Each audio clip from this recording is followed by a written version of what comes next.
If your question is कि calculate the lambda m naught limiting molar conductivity of HAC, ठीक है, and given है lambda m naught for NaCl that is 126.4 siemens centimetre square पर मोल, ठीक है, lambda m naught given है HCl का 425.9 siemens centimetre square पर मोल और lambda m naught NaSC के लिए given है 91 सीमेंस सेंटीमीटर स्क्वायर पर मोल, ठीक है।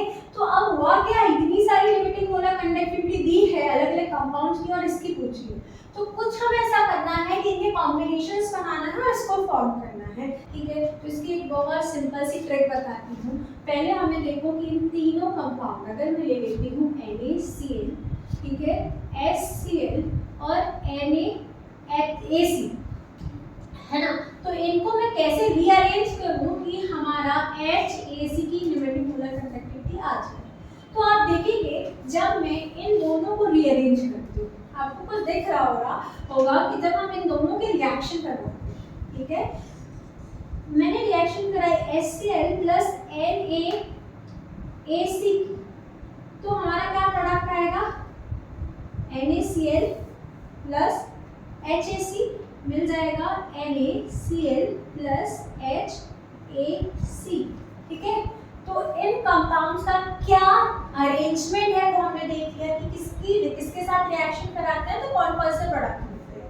तो HCl plus NaAC gives NaCl plus HAC, clear. तो अब देखो limiting molar conductivity of all reactants should be equal to the sum of limiting molar conductivity of all product, ये होता है कंसेप्ट। तो limiting molar conductivity of HCl plus limiting molar conductivity of NaAC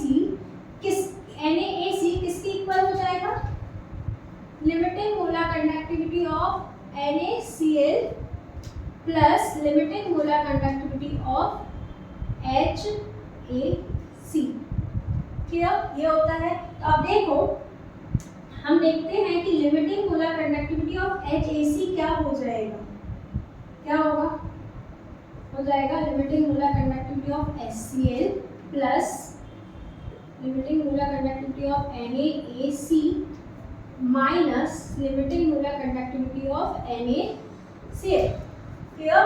तो अब इसको solve करके देखेंगे आप, तो आपको पता चल जाएगा होना क्या चाहिए, limiting molar conductivity of HAC क्या हो जाएगा, limiting molar conductivity of H plus plus limiting molar conductivity of AC minus, यही होगा, because the limiting molar conductivity of any electrolyte will be equal to the sum of the limiting molar conductivity of all constituent ion, ठीक है, समझ में आया। तो अब हम देखते हैं कि हमने limiting molar conductivity of HCl को डिवाइड कर दिया limiting molar conductivity of H plus ion plus AC minus ion, ठीक है।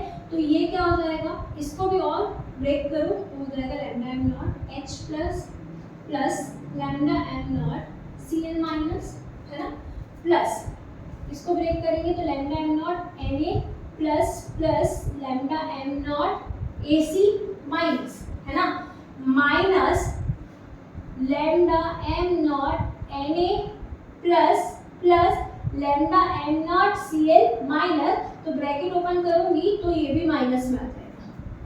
यहाँ तक की बात समझ में आती है। तो अब देखेंगे लिमिटिंग मोलर कंडक्टिविटी ऑफ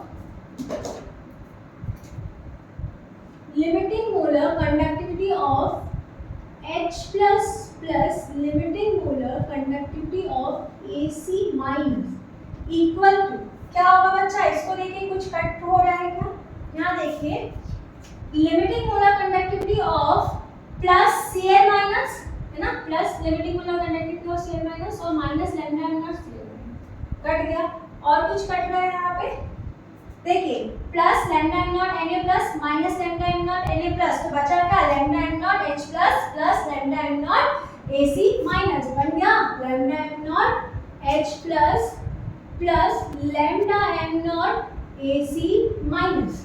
देखिए left hand side and right hand side equal हो गया, तो हम कह सकते हैं कि जो हमारा लैम्डा m नॉट HAC था वो किसकी इक्वल हो गया, लैम्डा m नॉट क्या था हमारा